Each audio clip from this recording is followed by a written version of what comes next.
Question number 14 कहता है grading coding marking, यानी ग्रेड कर रहे हैं आप A grade, A plus, B plus, C plus, D, coding marking and credit accumulation systems are some of the examples of. अब ये सीसीई का क्वेश्चन है, कॉन्टिन्यूअस एंड कॉम्प्रिहेंसिव इवैल्यूएशन, सतत एवं व्यापक मूल्यांकन का। ग्रेडिंग कोडिंग अंकन और क्रेडिट संचय प्रणालियां डैश के उदाहरण है, मतलब आप रिजल्ट बना रहे हैं मान लीजिए और उसमें ये सब लगा रहे हैं, क्या ग्रेड मिला बच्चे को, है ना, क्या क्रेडिट एक्यूमुलेट किया, बिहेवियर कैसा है, उसमें आप पॉजिटिव मार्क्स दे रहे हैं, नेगेटिव दे रहे हैं, कोड करके आप बता रहे हैं इतने परसेंट इसने अचीव किया है, व्हाटएवर। तो अब ये प्रणाली कहां यूज होती है? Evaluation procedure of answer sheets of the examination, सिर्फ एग्जामिनेशन की आंसर शीट को चेक करने में नहीं, इसमें तो बहुत सारे क्राइटेरिया हैं, आंसर शीट में तो उतने लगते भी नहीं है। Symbolising position of children in the class, यानी बच्चे किस पोजीशन में आ रहे हैं। अब यहाँ पे ये नहीं लिखा फर्स्ट में रैंक करना है, रैंकिंग की बात नहीं हुई कहीं, तो ये कहना गलत होगा। Depicting the academic progress in the report card, ये बात सुंदर सस्ती टिकाऊ लग रही है कि आप आलेख पत्र में यानी रिपोर्ट कार्ड में अकादमिक प्रगति को दर्शाने की कोशिश कर रहे हैं कि बच्चा इस क्षेत्र में इतना क्रेडिट हासिल किया है, सही व्यवहार करने में, स्पोर्ट्स में इतनी मार्किंग है, इतना इसका ग्रेड आया है अलग अलग सब्जेक्ट में। Scoring procedure of assessment of learners achievement, क्या ये स्कोरिंग प्रोसीजर है किसका? अधिगमकर्ताओं की उपलब्धि के आकलन की गणन विधि का। तो इसमें सबके जो जवाब हैं वो एकदम डिफरेंट हैं। 51% लोग कह रहे हैं फोर्थ ऑप्शन, थर्ड ऑप्शन कह रहे हैं 32% लोग। चलिए समझते हैं कहानी क्या है। Grading coding marking and credit accumulation systems are some of the examples of depicting the academic progress in report card या फिर scoring procedure of assessment of learners achievement. तो डी के साथ ही हम जाएंगे कि scoring procedure of assessment of learners achievement, बच्चे ने कितनी क्या उपलब्धि हुई है उसका स्कोरिंग प्रोसीजर ये कहला सकता है, ठीक है ना। इसमें फिर भी मुझे हल्का सा डाउट आ रहा है कि बोर्ड ने क्या जवाब इसका माना था, है ना।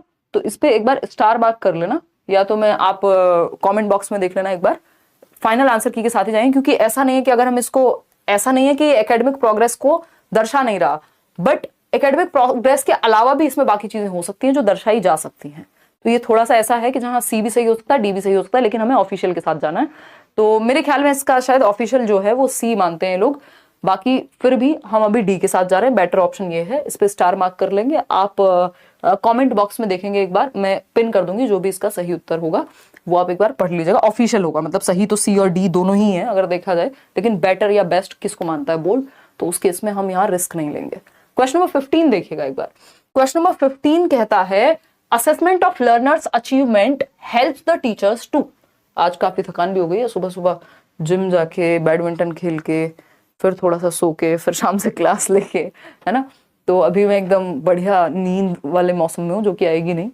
देखिएगा एक बार, अधिगमकर्ताओं की उपलब्धि का आकलन शिक्षकों की सहायता करता है। ऐसे नजर मत लगाओ, ठीक है, कल भी जाना चाहती हूँ मैं। देखो एक बार, अधिगमकर्ताओं की उपलब्धि का आकलन यानी उन्होंने कितना उपलब्ध किया है, अचीवमेंट। क्या कह रही हूँ, लेट्स सी, ऐसे मत बोलो यार। Maintain the performance record of learners, ये पता लगेगा जब आप परफॉर्म, जो भी सीमा हैदर के बारे में बताइए, वो भी लाल आंखें करके देशभक्त कह रहे हैं। देखिए एक बार, पता नहीं चल रहा यार, हर रोज नई न्यूज आती है, नए तरीके की न्यूज आती है।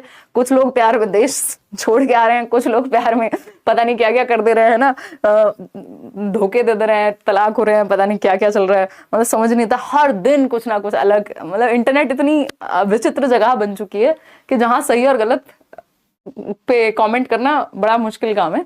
और मैंने शाम को ही देखा, बड़ा इंटरेस्टिंग सा वो था। आज मैंने नए कुछ ईयरफोन्स लिए थे, तो मैंने सोचा चलो देखते हैं न्यूज़। और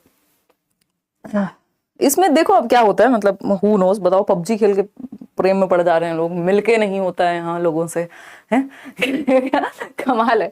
तो कोई बात नहीं, खैर इधर आ जाओ और ध्यान देते हैं, देखा जाएगा। वो देशभक्त जी आप गुस्सा मत करिए, जैसे भी होगा पता लगा लेंगे लोग। बाकी मुझे तो नहीं लगा यार इंटरव्यू देख के ऐसे, मतलब ये लोग बोल रहे हैं कि इंटेलिजेंस का, बट ठीक है, देखो लेट्स सी।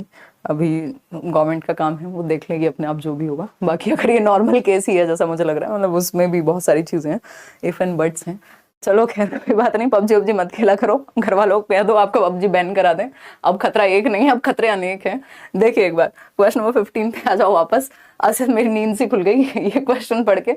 देखो, असेसमेंट ऑफ लर्नर्स हैं कौन, पाकिस्तान से आई हैं प्रेम में, पबजी के साथ, आई मीन पबजी खेल के। छोड़ो, देखा तुमने वो केस? सब पता है मैडम को।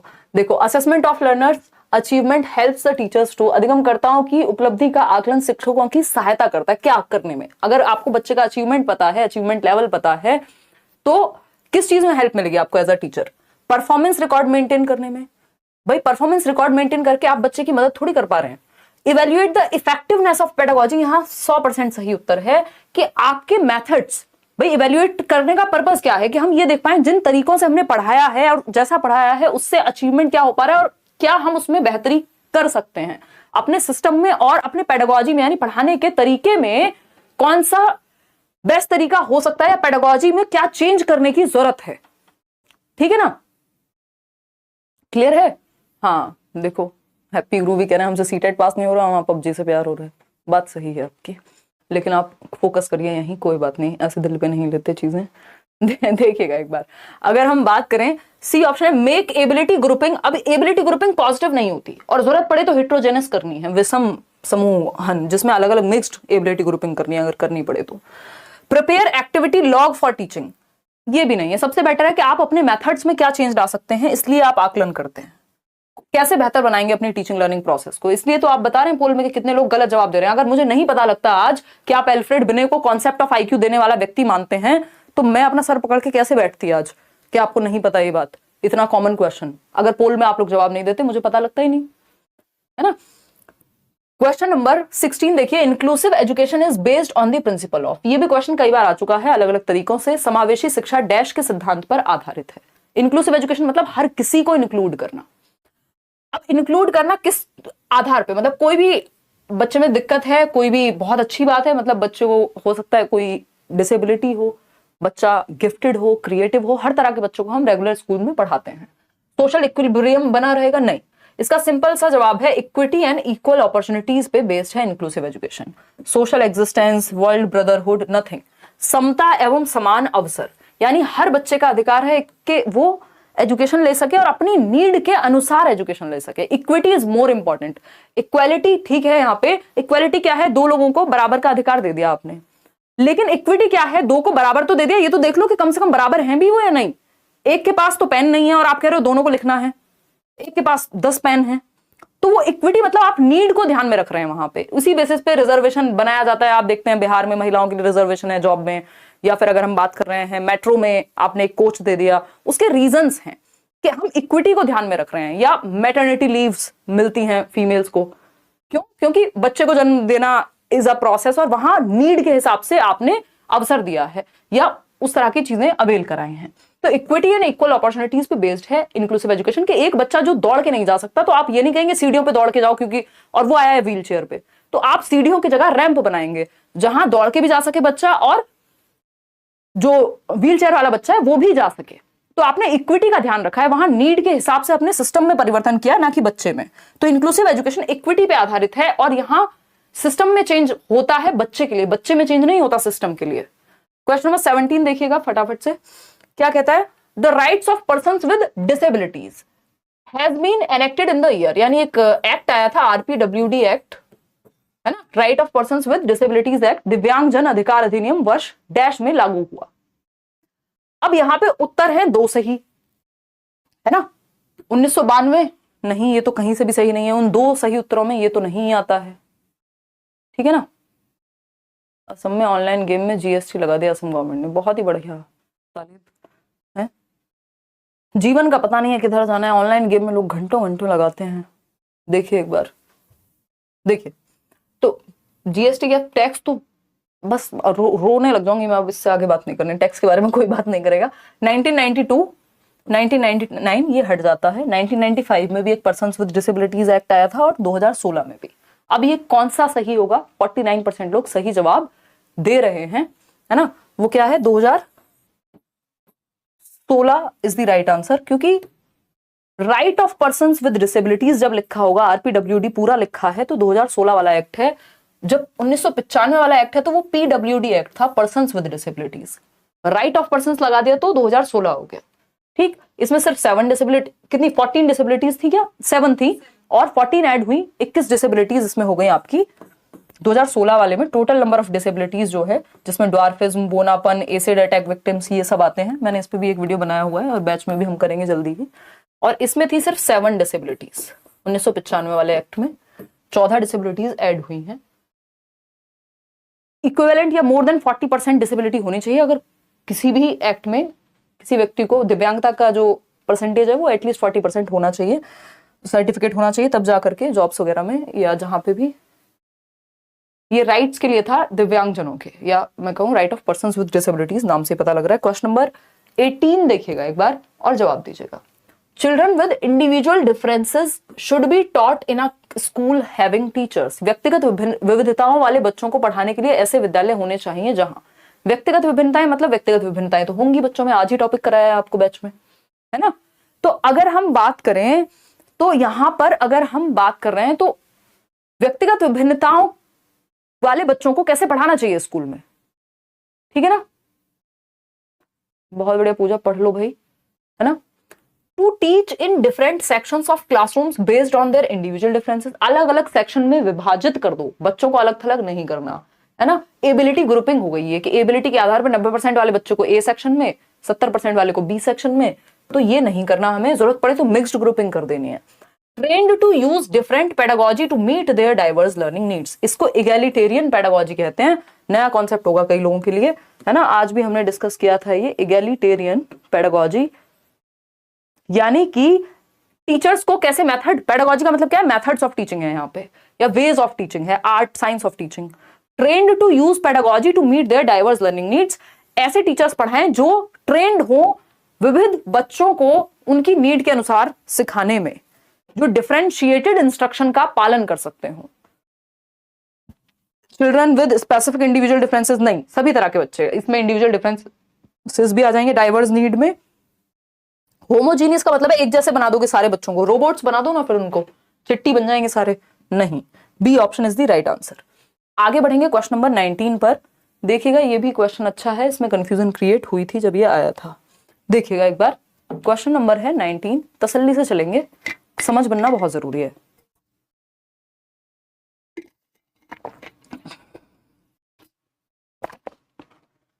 थर्ड ऑप्शन 47% लोग कह रहे हैं। The right of children to free and compulsory education act 2009 ensures the rights of children with disabilities to free education from, यानी निःशुल्क एवं अनिवार्य बाल शिक्षा अधिकार अधिनियम 2009 दिव्यांग बच्चों की निःशुल्क शिक्षा के अधिकारों को सुनिश्चित करता है।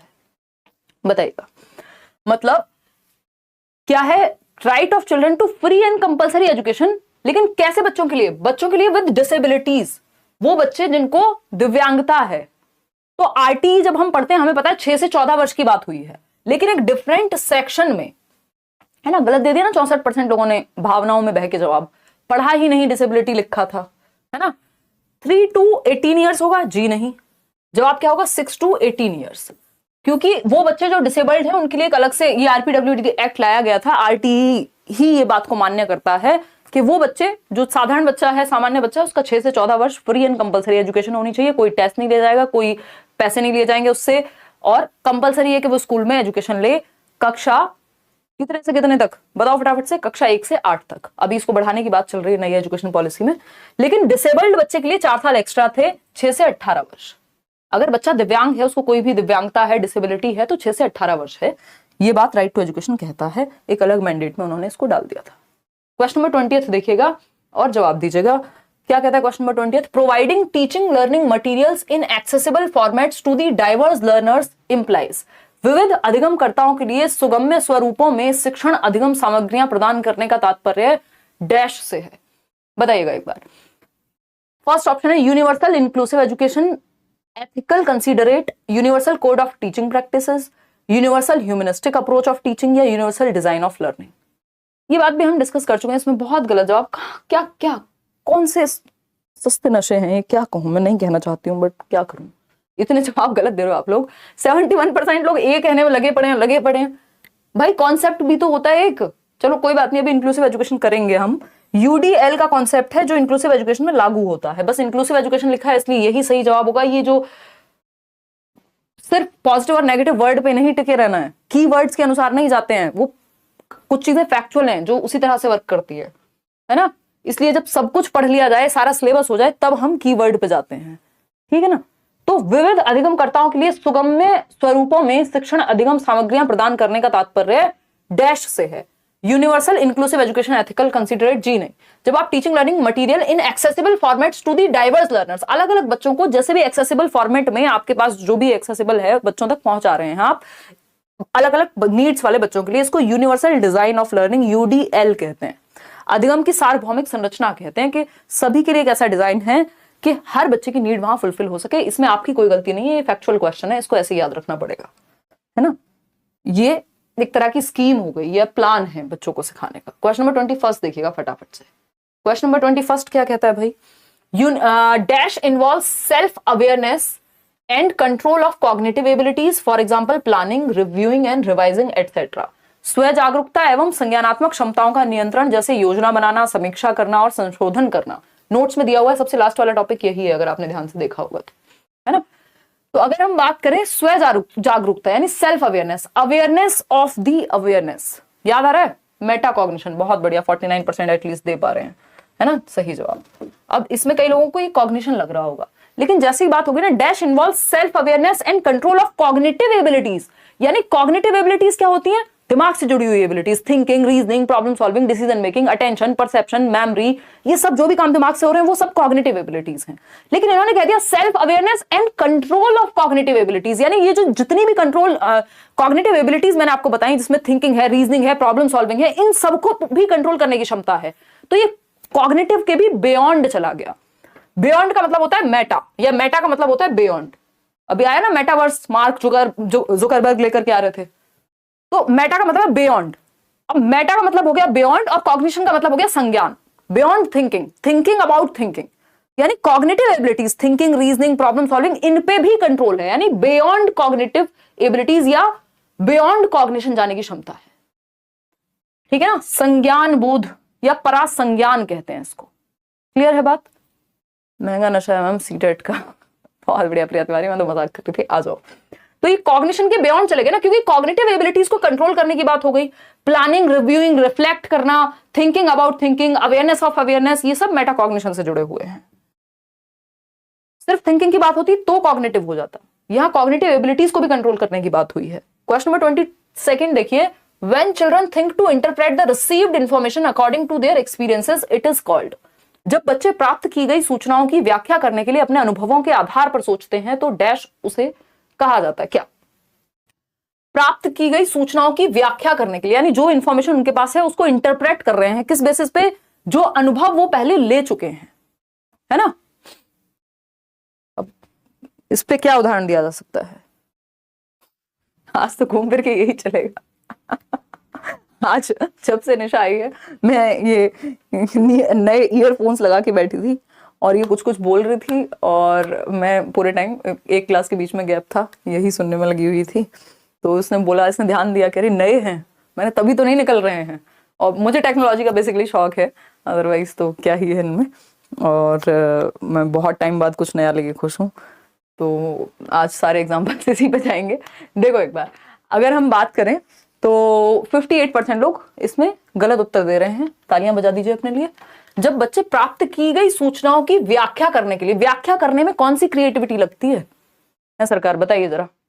लाइक शेयर करने में भी नहीं लगती है, लेकिन देखो करते हो ना।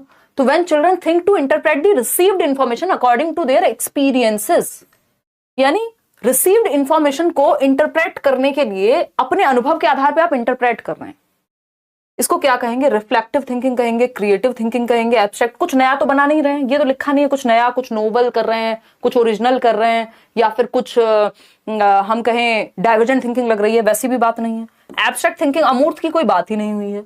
या तो रिफ्लेक्टिव होता है या कॉन्क्रीट होता। अगर अनुभवों पर रिफ्लेक्ट कर रहे होते, मैं पाकिस्तानी आ रहा है आज तो दिमाग में, मैं पाकिस्तान गई थी, या आई मीन नहीं गई थी, बट अगर आप कहीं भी गए थे, मान लीजिए आप कश्मीर गए थे, आप पंजाब गए थे, और उस अनुभव पे आप क्या कर रहे हैं? रिफ्लेक्ट कर रहे हैं, यार ऐसे ऐसे हुआ था उस दिन जब ब्रेकअप हुआ था ये वाला, तो ऐसे ऐसे हुआ था। अब आप रिफ्लेक्ट कर रहे हैं इस अनुभव पे। लेकिन जब आपको व्याख्यान करना है उस चीज का, तो यहां अपने अनुभव के आधार पर आप व्याख्यान कर रहे हैं, इंटरप्रेट कर रहे हैं, ये आएगा कॉन्क्रीट थिंकिंग में। कि आप वो अनुभव ले चुके हैं और अब आप उसको इंटरप्रेट करके बता रहे हैं। रिफ्लेक्टिव इसमें हो सकता था कुछ हद तक, बट क्योंकि ये अनुभव बीच में ले आए तो कॉन्क्रीट में होता है जो आप अनुभव ले चुके हैं, जिसको टच और फील करके देख चुके हैं, उस पे आप विचार कर रहे हैं, उसको इंटरप्रेट भी कर रहे हैं और ना सिर्फ विचार कर रहे हैं। विचार कर रहे होते तो एक बार को रिफ्लेक्टिव भी आ जाता है ना, उसको इंटरप्रेट भी कर रहे हैं, अपने शब्दों में बता भी रहे हैं। फिर क्वेश्चन नंबर 23 देखिएगा, teaching learning at varying levels of difficulty based on the ability of individual learner is known as. अधिगमकर्ताओं को व्यक्तिगत क्षमता के आधार पर उनकी कठिनाइयों के विभिन्न स्तरों को ध्यान में रखते हुए पढ़ाने की विधि को डैश कहा जाता है।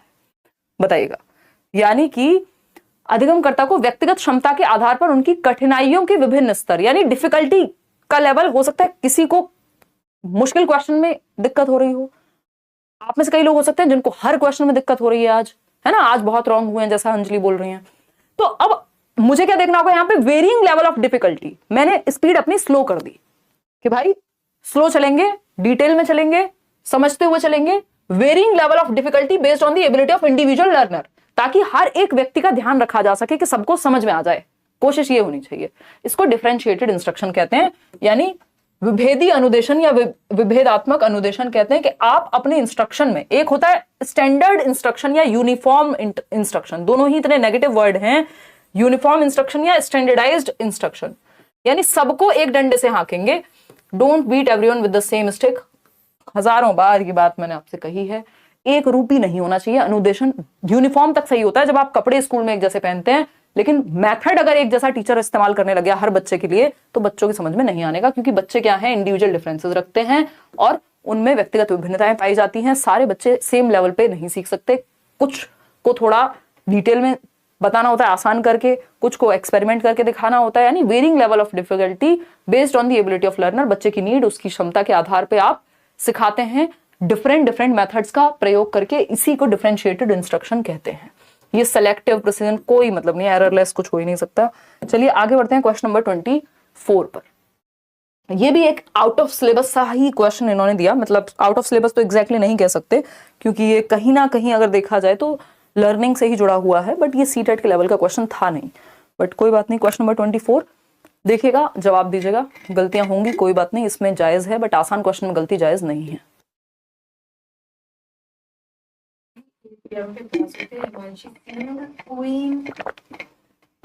8 PM पे क्लास होती है हिमांशु सिंह क्वीन चैनल पे? नहीं यार, ऐसा कोई चैनल नहीं हमारा, वो सब फैन चैनल्स हैं जो बने हुए हैं।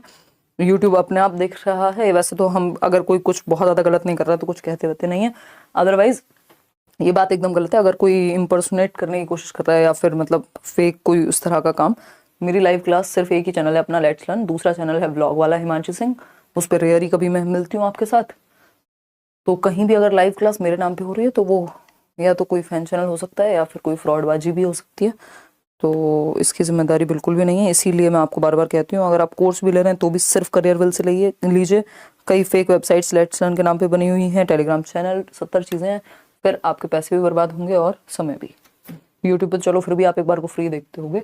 देखिएगा क्वेश्चन नंबर 24 है, maintenance is the specific stage of learning which is antecedent to dash stage of learning, यानी प्रतिपालन अधिगम का एक विशिष्ट चरण है जो अधिगम के डैश चरण का पूर्ववर्ती है। बताइएगा एक बार, अगर हम बात करें तो ये कह रहे हैं मेंटेनेंस जो है एक स्पेसिफिक स्टेज है in the process of learning जो एंटीसीडेंट है, यानी पहले आता है। किससे पहले आता है? 41% लोग कह रहे हैं एक्विजिशन। नहीं, एक्विजिशन तो एक तरह से फर्स्ट स्टेप माना जाता है ना। एक्विजिशन फर्स्ट स्टेप है कि आपने कोई गाना सुना, एक्वायर कर लिया, बड़ा मजा आया सुन करके, है ना। अभी ईयरफोन्स की बात चल रही है तो गाने की ही बात करेंगे हम, ठीक। तो आपको मजा आया सुन करके, अब आप उसको दोबारा, एक्विजिशन के बाद आती है फ्लुएंसी, यानी अब आप उसको फ्लुएंटली क्या कर पा रहे हैं, गाने की कोशिश कर रहे हैं, थोड़ा बहुत गलती हो रही होगी। तीसरी स्टेज आती है मेंटेनेंस, जब आप उसको मेंटेन कर लेंगे तब आप क्या कर लेंगे, मेंटेन कर लेंगे, अब आप प्रैक्टिस भरपूर कर चुके हैं, ठीक, मेंटेनेंस। फिर इसके बाद आता है जनरलाइजेशन।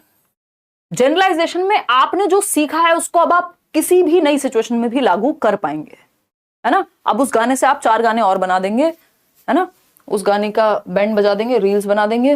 देखिएगा एक बार, तो अगर हम यहां पे बात करें, जो मेंटेनेंस है वो पहले आता है सामान्यीकरण से, और सामान्यीकरण होता है जब आप किसी ज्ञान को किसी भी नई सिचुएशन में अप्लाई करने की क्षमता रखते हो।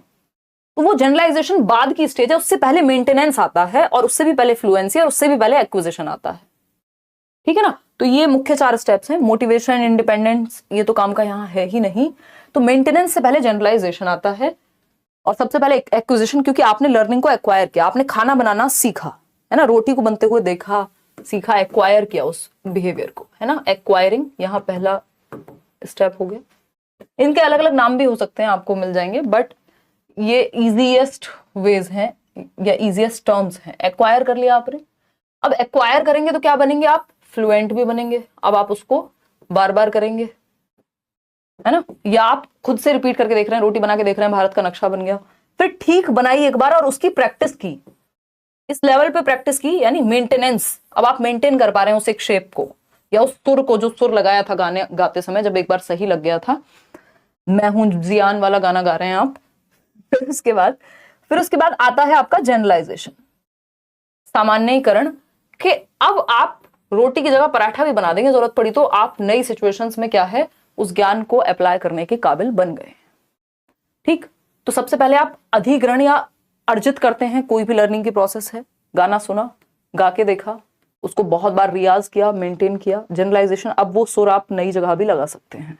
ये 4 स्टेजेस हैं। सिंपल हमसे पूछा था कि एंटीसीडेंट कौन होगा मेंटेनेंस का, तो जनरलाइजेशन से पहले आता है मेंटेनेंस। तो जनरलाइजेशन का क्या है, ये एंटीसीडेंट है या पहले आने वाला एक चरण है। तो ये 4 स्टेजेस भी हैं जिनको आप ध्यान में रख सकते हैं। एक और क्वेश्चन आपके सामने, कॉग्निशन एंड इमोशन से, क्वेश्चन नंबर 25। ये भी उस साल सबसे पहली बार इन्होंने क्वेश्चन पूछा था। Zajonc believes that cognition and emotion are, यानी ज़ेज़ोंग का यह मानना है कि संज्ञान और भाव, यानी भावनाएं, इमोशंस, फियर, एंगर, लव, है ना, वो, और कॉग्निशन यानी थिंकिंग, रीजनिंग, प्रॉब्लम सॉल्विंग, जो काम दिल और दिमाग की बात हो रही है, तो ज़ेज़ोंग के अकॉर्डिंग क्या जुड़े हुए हैं, इंटरडिपेंडेंट है, इंडिपेंडेंट है, इंटर रिलेटेड है, इंटीग्रेटेड है। ये सारे सही हैं, ये सारे ऑप्शन सही हैं, लेकिन ज़ेज़ोंग इंडिपेंडेंट कहते हैं, बाकी सब इंटरडिपेंडेंट कहेंगे, इंटरट्वाइंड कहेंगे, दिल और दिमाग जुड़े हुए हैं, प्रभावित करते हैं, सच भी है, लेकिन ज़ेज़ोंग मानते हैं कि स्वतंत्र है ना, हम दिमाग से जो चाहें वो कर सकते हैं और इमोशन से जो चाहें अलग अलग काम कर सकते हैं, ये एक दूसरे से स्वतंत्र है। क्वेश्चन नंबर 26 देखिएगा। A teacher is teaching children by demonstration of a task to correct the performance of an already learned task. He is using dash method of teaching.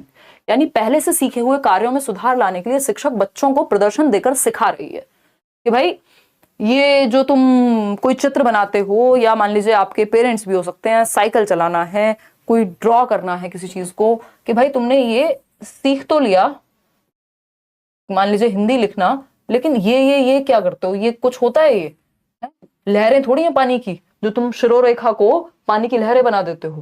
तो काम करो, तुमको लिखना आता है, इसको थोड़ा सा ठीक कर लो, बस सही करके दिखा रही हैं, वो काम आता पहले से उसको, कि शिरोरेखा सीधी होती है। ठीक। अब ये ऐसा कोई और भी टास्क हो सकता है, मान लीजिए बच्चा ड्रॉ करता है, तो उसको थोड़ा सा ठीक करके वो बना करके दिखा रही है, कि ताकि बच्चा सही से राइट एंगल ट्रायंगल बना पाए, उसको आता है, सीखा है उसने, लेकिन और करेक्ट कर सके उस परफॉर्मेंस को। तो इसको क्या कहेंगे, बी ऑप्शन आप लोग कह रहे हैं, बिल्कुल ऑब्जर्वेशन होगा, ये ऑब्जर्वेशनल लर्निंग है, क्योंकि बच्चा आप देखेगा, ऑब्जर्व करेगा जब उसको बताया जा रहा है। तो ऑब्जर्वेशन की बात कौन करता है, बेंड्यूरा करते हैं। बोबोडॉल एक्सपेरिमेंट, AR PR भी आपको उस दिन बताया था। पहले अटेंशन जाती है बच्चे की, फिर रिटेंशन रहती है दिमाग में, मॉडलिंग की प्रोसेस है, जो भी काम हम करके सीखते हैं, चाहे वो रोटी बनाना हो या कोई और काम, AR PR, फिर आप प्रोड्यूस करते हैं खुद से, फिर आपको रीइंफोर्समेंट या मोटिवेशन मिलता है। ये 4 स्टेप्स होते हैं मॉडलिंग की प्रोसेस में, जिसको ऑब्जर्वेशनल लर्निंग के अंडर आती है, जो कि हम ऑब्जर्व करके दूसरे को सीखते हैं, किसी को करते हुए देख करके। जैसे आप, वो नहीं आता था आर्ट अटैक आता था एक, है ना, तो हालांकि वो आए थे, एक इवेंट में मिले थे, तो अब उसमें क्या है, वो बना करके दिखा रहे हैं, है ना, कुछ बना करके दिखा रहे हैं टीवी में, कि भाई एक काम करो, ये पेज ऐसे मोड़ो, फिर ये करो वो करो। तो आप ऑब्जर्व करके सीख रहे हैं, आपके दिमाग में अटेंशन है, फिर वो चीज रह जाएगी, फिर आप खुद से करके देखेंगे, फिर कुछ और ही बन जाएगा, फिर से आप कोशिश करेंगे, रीइंफोर्स होंगे, नहीं थोड़ा तो ठीक बनाया यार। या आपकी मम्मी जब डिशेस देखती हैं इंटरनेट पे कि फलानी रेसिपी, तो वो भी ऑब्जर्वेशनल लर्निंग ही है एक तरह की, जिसमें उनका ध्यान जाएगा, उस चीज को करके देखेंगी, गलत होगी या सही होगी, फिर दोबारा से करेंगी। मॉडलिंग के प्रोसेस या ऑब्जर्वेशन के थ्रू हम सीखते हैं। लेकिन ये डायरेक्ट मॉडलिंग है क्या? एक मिनट, हमने जल्दबाजी में आंसर किया, आपने जो कहा मैंने भी मान लिया। एक minute. A teacher is teaching children by demonstration of a task to correct the performances of an already learned task. He is using dash method. देखो मेथड मॉडलिंग है, ऑब्जर्वेशनल लर्निंग है, मेथड मॉडलिंग है। इसमें answer modelling होगा, प्रतिरूपण होगा। ये modelling के प्रोसेस मैंने 4 स्टेप सब कुछ सही बताया आपको, लेकिन ये सिर्फ ऑब्जर्वेशन मैंने भी नीचे पढ़ा ही नहीं, इससे बेटर ऑप्शन मॉडलिंग यहाँ हमारे पास अवेलेबल था। इनको फिर से दे दो एक बार, चलो रहने दो, पोल मत दो, है ना। इसका जो जवाब है वो मॉडलिंग है, जिसमें ये ऑब्जर्वेशनल लर्निंग के अंडर ही आता है। जो भी सारी बातें बताई बेंड्यूरा ने ही दिया है ना। 4 स्टेप होते हैं। अटेंशन यानी अवधान, आपका ध्यान गया कि किसी ने कैसे बताया नाव बनाना, फिर आपके दिमाग में वो रह गया कि ऐसे मोड़ना होता है पेपर को, रिटेंशन। फिर आपने रिप्रोड्यूस किया, प्रोडक्शन किया, उस चीज को खुद से करके देखा, थोड़ी टेढ़ी मेढ़ी नाव बनी बट आप खुश हो गए, आपकी मम्मी ने कहा वेरी गुड, मेरे बच्चे ने तो बहुत अच्छी नाव बनाई है। अब आपको क्या मिला? मोटिवेशन मिली, जिसको रीइंफोर्समेंट भी यहां कह सकते हैं। अब फिर से आप यही 4 स्टेप रिपीट करेंगे, अगली बार और ध्यान से देखेंगे, फिर रिपीट करेंगे, फिर ध्यान से देखेंगे। लगभग सारी चीजें, हम बहुत सारी चीजें इसी से सीखते हैं। ARPR इसको हम बोलते हैं। ये 4 स्टेप्स मॉडलिंग के प्रोसेस में होते हैं, यानी देख करके सीखना, प्रतिरूपण, और ये ऑब्जर्वेशनल लर्निंग के अंडर आता है। ठीक है जी, चलिए आगे बढ़ते हैं क्वेश्चन नंबर 27 पे। क्वेश्चन नंबर 27, ये भी इन्होंने एकदम आउट ऑफ सिलेबस पूछा क्वेश्चन, और देखिएगा इसको, जवाब दीजिएगा। ये कहता है according to Mann and Janis, decision maker children analyse the problem, list the alternatives and weigh each option for its advantages and disadvantages, his behaviour reflects. यानी मैन और जेनिस के अनुसार, 2 लोग हैं, थियरी दी है इन्होंने एक। निर्णय लेने वाले बच्चे समस्या का विश्लेषण करते हैं, विकल्पों की सूची बनाते हैं और इसके फायदे और नुकसान के प्रत्येक पहलू पर विचार करते हैं। यानी डिसीजन मेकर चिल्ड्रन एक तरह से, जो जिनको डिसीजन लेना है किसी एक चीज पे, भाई आपको कॉमर्स लेनी है, आपको साइंस लेना है, आपको ह्यूमैनिटीज लेना है, आपको टीचर बनना है, डॉक्टर बनना है, व्हाटएवर, अब आपको डिसीजन लेना है, तो आप क्या करेंगे? आप ऑल्टरनेटिव्स, कि ये व्यक्ति नहीं, इसके साथ रहना है, ये ज्यादा अच्छा ऑप्शन लग रहा है ना, तो लिस्ट बना रहे हैं आप ऑल्टरनेटिव्स की, और हर एक ऑप्शन किसके क्या फायदे नुकसान है ये देख रहे हैं आप। ठीक है ना। अगर हम बात करें तो ये कौन से बच्चे हैं? सर्विलेंस वाले, चौकस, कैमरा थोड़ी है, बच्चे हैं, है ना। कहां सर्विलेंस, किसी को देख थोड़ी रहे हैं करते हुए, खुद से कर रहे हैं ना ये काम, तो सर्विलेंस तो बनता नहीं है जवाब। विजिलेंट है, पॉसिबल है भाई, सतर्क बच्चे हैं, अवेयर बच्चे हैं, तभी तो सारे ऑल्टरनेटिव्स देख रहे हैं, क्या बेस्ट तरीका हो सकता है, किस चीज को कर रहे हैं, क्या फायदे नुकसान हो सकते हैं, तो प्रॉपर देख रहे हैं। आउटगोइंग है, अब यहाँ कोई ऐसी बात तो हुई नहीं है कहीं जो है एक्सपोजर की बात हो रही हो, जाने की बात हो रही हो। ऑटोक्रेटिक तो कोई सेंस बनता ही नहीं है कि अपने हिसाब से चल रहे हैं, व्हाटएवर, ये तो टीचिंग का स्टाइल है या पेरेंटिंग का स्टाइल हो जाता है कई बार। तो बच्चे क्या है, विजिलेंट हैं, सतर्क हैं। अब आपको मान एंड जेनिस का आपने थ्योरी पढ़ी ही नहीं है और पढ़ने की जरूरत भी नहीं है, सिलेबस में है भी नहीं, लेकिन ये कुछ क्वेश्चन जब इस तरह की स्थिति फंस जाएगी, पेपर इस तरह का हो, तो कॉमन सेंस से भी करने होते हैं। भाई वो बच्चा जो निर्णय लेने के लिए सब कुछ एनालाइज करेगा, किसी चीज के पॉजिटिव नेगेटिव देखेगा, लिस्ट बनाएगा, तो वो सतर्क ही तो कहलाया, वो विजिलेंट ही तो कहलाया, वो मेटाकॉग्निटिव एबिलिटीज का वहां प्रयोग कर रहा है अपनी। क्वेश्चन नंबर 28 देखिएगा, ये क्या कहता है? In dash thinking a child as a problem solver evaluates the truth और लाइकलीहुड ऑफ स्टेटमेंट्स। एक समस्या सुधारक बच्चा या समस्या समाधान करता बच्चा, अगर सही हिंदी का प्रयोग करें, ये भी गूगल से ट्रांसलेट करके लिख देते हैं, पेपर में देख लो। एक समस्या सुधारक बच्चा डैश विचार के आधार पर कथनों की सच्चाई या संभावना का मूल्यांकन करता है। 2000 के नोट में क्या है? चिप है ना। बिल्ली रास्ता काट जाए तो दिन ही खराब हो जाएगा। अब एक बच्चा है जो प्रॉब्लम है उसके सामने कि क्या 2000 के नोट में चिप है ना, क्वेश्चन मार्क है। अब वो क्या करेगा? अब वो इवेल्युएट करेगा ट्रूथ और लाइकलीहुड ऑफ अ स्टेटमेंट, कि ये कितना सही हो सकता है, इसके पीछे क्या रीजन हो सकते हैं। इसको ही क्या कहते हैं हम? लॉजिकल थिंकिंग कहते हैं। वैसे तो क्रिटिकल थिंकिंग में जाना चाहिए ये, बट ऑप्शन में ही नहीं है वो, तो यहाँ पे लॉजिकल थिंकिंग। कुछ नया थोड़ी बना रहा है बच्चा, यहाँ कोई एस्थेटिक, कोई सुंदर मूर्ति थोड़ी बन रही है। अमूर्त चिंतन सिर्फ ऐसा थोड़ी जो चीज सामने नहीं है उस पर सोचना है। हो सकता है सामने हो और तब लॉजिक लगाना हो कि सही है कि गलत है, तर्क लगाना हो। तो क्रिटिकल थिंकिंग में भी तर्क तो लगता ही है। तो D option is the right answer, logical thinking. अगर क्रिटिकल होता तो ज्यादा हम उसके साथ चले जाते, फिर वो ज्यादा बेटर हो जाता। क्वेश्चन नंबर 29 देखिए, सेकंड लास्ट क्वेश्चन है। The task in which the children get experience while enjoying themselves is known as, यानी जिस दिए गए कार्य को करते समय बच्चे स्वयं आनंद लेते हुए अनुभव प्राप्त करते हैं उसे डैश कहा जाता है, यानी बच्चे एंजॉय भी कर रहे हैं और उस काम को कर भी रहे हैं जो उनको दिया गया है। इसको ड्रिल एंड प्रैक्टिस कहेंगे। हमें पता ही है ड्रिल एंड प्रैक्टिस क्या है, रट्टा रटंत विद्या है ना, बार बार 2 एकम 2 2 दूनी 4, बहुत बार एग्जांपल देती हूँ। कंज्यूमर टाइप टास्क, कई लोग तो इसको ए ऑप्शन भी दे रहे थे, वो तो अच्छा हुआ मैंने हटा दिया। इसीलिए प्रीवियस ईयर को करना जरूरी है, ना सिर्फ करना, कॉन्सेप्ट को समझना जरूरी है। समझ पा रहे हो ना, रटना नहीं है कि बस हमने तो 30 सेट लगा दिए थे फलानी वेबसाइट पे फलानी किताब से। अगर वो 3 सेट भी अच्छे से एनालाइज कर लिए होते, कॉन्सेप्ट को क्लियर कर लिया होता, प्रॉपर सिलेबस को पढ़ लिया होता एक बार, तो समस्या उतनी नहीं होती, चाहे पेपर कितना भी मुश्किल आता। कोई बात नहीं, प्रीवियस ईयर पेपर से सीटेट क्लियर हो सकता है क्या, प्लीज रिप्लाई करें। प्रीवियस ईयर से ही होता है, और ना सिर्फ क्लियर होता है, आप अच्छे से अच्छा स्कोर कर सकते हैं। पता नहीं ये हमारे दिमाग में किसने डाल दिया कि प्रीवियस ईयर तो जो आ चुका है वो क्यों आएगा, जबकि लगभग हर पेपर में 70% से भी ज्यादा रोल प्रीवियस ईयर का रहता है। और सीटेट में तो सिलेबस सेम है इतने सालों से, रिपीट इतने होते हैं क्वेश्चन, सिलेबस फिक्स्ड है, एक एक क्वेश्चन सिलेबस से आना है, तो कैसे प्रीवियस ईयर की महत्ता नहीं रहेगी, ये बता दो बस। एज इट इज मिलते हैं क्वेश्चंस देखने को, हल्का सा भी लैंग्वेज चेंज नहीं होता, कई बार तो ऐसा भी हो जाता है कई क्वेश्चंस में। प्रोड्यूसर टाइप कैसे हो गया ये टास्क, ये बता दो। बच्चों को दिया गया है टास्क, बच्चों को बनाना नहीं है, बच्चों को किसी को टास्क नहीं देना है। प्रोड्यूसर टाइप तो उसके लिए है जिसने दिया है, प्रोड्यूस किया है ये टास्क। प्रॉब्लम टाइप टास्क, यहां क्या बात हुई है, प्रॉब्लम की बात नहीं हुई है, बच्चे काम कर रहे हैं, कोई टास्क है उनके पास और वो उसको एंजॉय भी कर रहे हैं।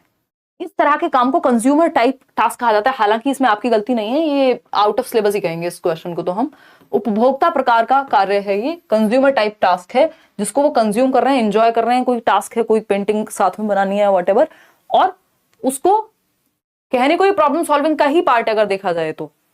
अब यही तो है ना, ये लोग कहीं से भी उठा के ले आते हैं कई बार पेपर, और फिर आप आउट ऑफ सिलेबस कह नहीं सकते इसको, एग्जैक्टली नहीं कहा जा सकता, क्योंकि प्रॉब्लम सॉल्विंग के ही अंदर आता है। बट ऐसे देखा जाए तो फिर तो आप पीएचडी कर लेंगे, हर एक टॉपिक में इतनी थियरीज हैं अगर देखा जाए तो, है ना।